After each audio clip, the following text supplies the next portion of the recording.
बिस्मिल्लाहिर्रहमानिर्रहीम अस्सलामुअलैकुम ख़वातीन हज़रात। जैसा कि आप देख रहे हैं कि मैं इस वक्त सैन काबा में मौजूद हूँ और इस वक्त आप अपनी स्क्रीन पे दुनिया का सबसे खूबसूरत नज़ारा देख रहे हैं और ये नज़ारा देखने के लिए हर मुसलमान की आंख तरसती है। बेशक ये दुनिया का सबसे खूबसूरत नज़ारा है। आज मैं आपको सैन काबा से ये बताऊँगा कि अगर आप उम्रा करने के लिए आते हैं और तवाफ़ करना चाहते हैं तो तवाफ़ कैसे करेंगे, कहाँ से शुरू होगा। देखें, सैन काबा में इस तरफ आप देखेंगे तो ऊपर फर्स्ट फ्लोर पे और सेकंड फ्लोर पे हरे रंग की बत्तियां लगी हुई हैं और ये बत्तियां बिल्कुल वहाँ लगी हुई हैं, उसके सामने लगी हुई हैं जहाँ पे हजर अस्वद है।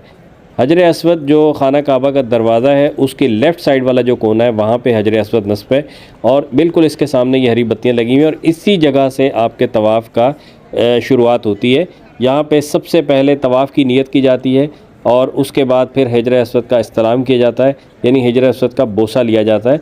आम तौर पे यहाँ पे रश इतना ज़्यादा होता है कि हर आदमी के बस की बात नहीं होती कि वो हजर अस्वद का बोसा ले सके, तो इसलिए दोनों हाथों को उठा के हजर अस्वद की तरफ और बिस्मिल्लाह अल्लाहु अकबर कहकर आप हजर अस्वद का बोसा ले सकते हैं या बोसे की नीयत कर सकते हैं, इस्तलाम कर सकते हैं। इस्तलाम बेसिकली अरबी का लफ्ज़ है जिसको इंग्लिश में किस कहते हैं या चूमना कहते हैं, तो इसीलिए यहाँ से आप हाथों के इशारे से भी इस्तलाम कर सकते हैं और फिर यहाँ से आप एंटी क्लॉकवाइज तवाफ़ का शुरुआत करते हैं, यानी कि तवाफ़ जो खाना काबा का है वो एंटी क्लॉकवाइज होता है, घड़ी की मुखालिफ सिमत में तवाफ़ किया जाता है। यहाँ से आप तवाफ़ शुरू करते हैं। आइए यहाँ तवाफ़ शुरू करते हैं और साथ साथ बात भी करते हैं। तो ये तवाफ़ जो है खाना काबा का जब आप करते हैं, उम्रा कर रहे हो तो भी आपको तवाफ़ करना होता है, हज कर रहे हो तो भी आपको तवाफ़ करना होता है और अगर आप वैसे नफली तवाफ़ करना चाहें तो आपके जितनी ताकत है, जितनी हिम्मत है, आप जितने चाहें तवाफ़ कर सकते हैं। तवाफ़ की कोई पाबंदी नहीं है, आप हर रोज़ कर सकते हैं, रोज़ दिन में 10 मरतबा कर सकते हैं, दिन में 20 मरतबा कर सकते हैं, जितनी आपको अल्लाह हिम्मत दे। हर तवाफ़ का सवाब है बहरहाल और ये बहुत ही खुश नसीबी की बात है कि इंसान तवाफ़ करे। तवाफ़ आपका मैंने कहा था कि एंटी क्लॉकवाइज चलेगा और तवाफ़ कंप्लीट करने के लिए आपको खाना काबा के 7 चक्कर लगाने हैं। इसी जगह पे आपका आके पहला चक्कर ख़त्म होगा जहाँ से हमने शुरू किया था, यानी जहाँ पे हरी बत्तियाँ लगी हुई हैं या हजर अस्वद के बिल्कुल सामने। अच्छा, हरी बत्तियों को आपने बेस नहीं बनाना। हरी बत्तियाँ जो हैं वो निशानदही के लिए लगी हुई हैं। मेन जो चीज़ है, जो पॉइंट है जहाँ से आपका तवाफ़ शुरू होता है वो हजर अस्वद है। आपने मुँह हजर अस्वद की तरफ करके इस्तलाम करना है, ना कि हरी बत्तियों की तरफ। बहुत सारे लोगों को मैंने देखा है कि वो हरी बत्तियों को देख के वहाँ उस तरफ बिस्मिल्लाह अल्लाहु अकबर कह रहे होते हैं, यानी उधर इस्तलाम कर रहे होते हैं। ये बात गलत है। आप चूँकि बहुत सारी यूट्यूब की वीडियोस में ये बताया गया है कि जी हरी बत्तियों से आपका तवाफ़ शुरू होगा, तो लोग ये समझते हैं कि उधर ही करना है, लेकिन ऐसा नहीं है।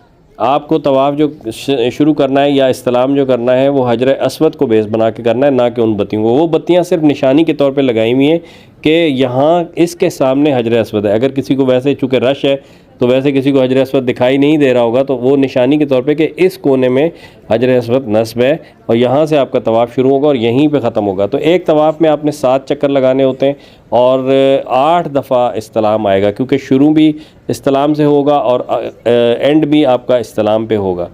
तो इस तरह से 8 चक्कर जब आप लगा लेंगे तो आपका तवाफ़ मुकम्मल हो जाएगा। इस तवाफ़ के दौरान दुआ क्या करनी है, जो आपके दिल में आए आप दुआ कर सकते हैं। वैसे बहुत सी इस्लामी किताबों में बहुत सी डिफरेंट दुआएं लिखी हुई हैं और नबी पाक की सुन्नत भी बहुत सारी दुआओं से शामिल है कि नबी पाक सल्लल्लाहु अलैहि वसल्लम ने ये दुआ फरमाई, ये दुआ फरमाई। ये देखें, बहुत ही खूबसूरत बच्ची सामने नज़र आ गई है। देखें माशाल्लाह, गर्मी है और बच्ची कितनी प्यारी है। अल्लाह इसको नज़र बद से बचाए और उसका नसीब अच्छा करे। तो ये मैं आपसे अर्ज़ कर रहा था कि तवाफ़ में जो दुआ आपको याद है आप पढ़ें और अपनी ज़बान में पढ़ें। ज़रूरी नहीं है कि आपको अरबी नहीं आती तो आप दुआ भी नहीं पढ़ सकते, आप अपनी ज़बान में पढ़ें। देखें, दुआ जो है ना बेसिकली अल्लाह और बंदे के दरमियान कलाम होता है, तो आप उस ज़बान में कलाम करें जो आपको समझ आ रही है। बेशक वो उर्दू हो, अरबी हो, पश्तो हो, कुछ भी हो, कोई मसला नहीं है। तो ये हमारा तवाफ़ का पहला चक्कर पूरा हुआ। अब यहाँ मैं आपको एक चक्कर तक ही वीडियो में दिखाऊँगा।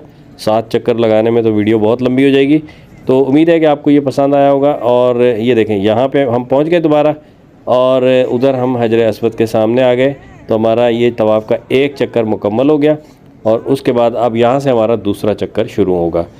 और जब आपके 7 चक्कर पूरे हो जाएंगे तो यहाँ पे आप 2 रकात नमाज नफिल पढ़ेंगे और उसके बाद आप आब ज़मज़म पिएंगे जितना आपका दिल करे खूब पेट भर के आब ज़मज़म पिएँ और उसके बाद फिर आप सही के लिए चले जाएंगे।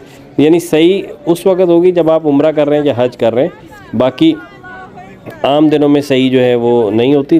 खाली अगर आप तवाफ़ कर रहे हैं तो उसके बाद सही की ज़रूरत नहीं होती, लेकिन अगर आप उम्रा कर रहे हैं तो उसके बाद आपको यहाँ से सही भी करनी पड़ती है। सही क्या है?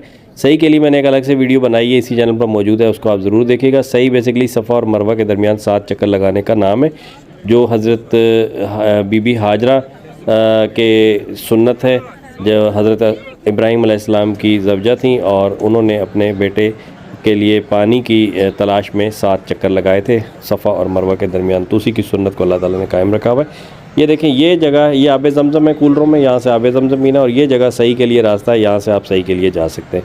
उम्मीद है आपको वीडियो पसंद आई होगी। अगर पसंद आई हो तो चैनल को सब्सक्राइब करें, वीडियो को लाइक और शेयर करें और अपना ख्याल रखें। अल्लाह हाफ़िज़।